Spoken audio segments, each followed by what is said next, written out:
Because I think it's refreshing to hear about the unencumbered approach. You went all in into cloud, right? And the whole point about listening to your customers, being close to it.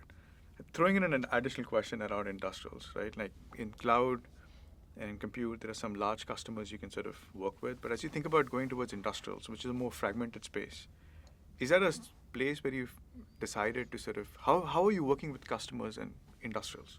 And how do you view that space? Like who's the partner to sort of get you into that edge AI adoption at industrials? Well, I mean, we're fortunate in that most of the industrial companies, at least at the building block level, right?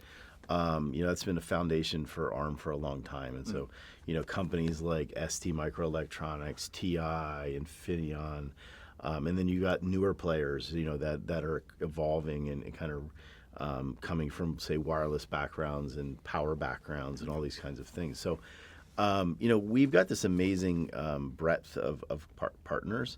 But I think the key thing in industrial is, it's more fragmented, right? You don't have, units or a single unit that sells in the orders of 100 million units or whatever kind of a thing.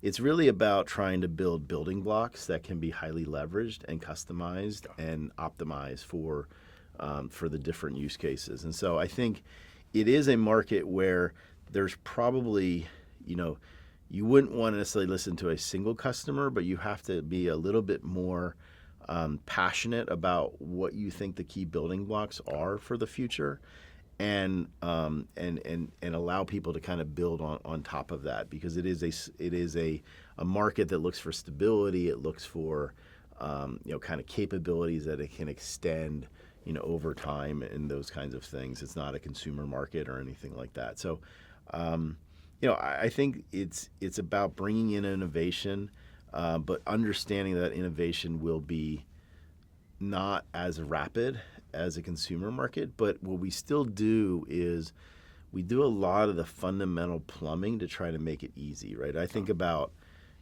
frictionless AI, right? How do we make AI frictionless? How do we make it easy for people to make that transition, from a compute-centric to, kind of an AI-centric world?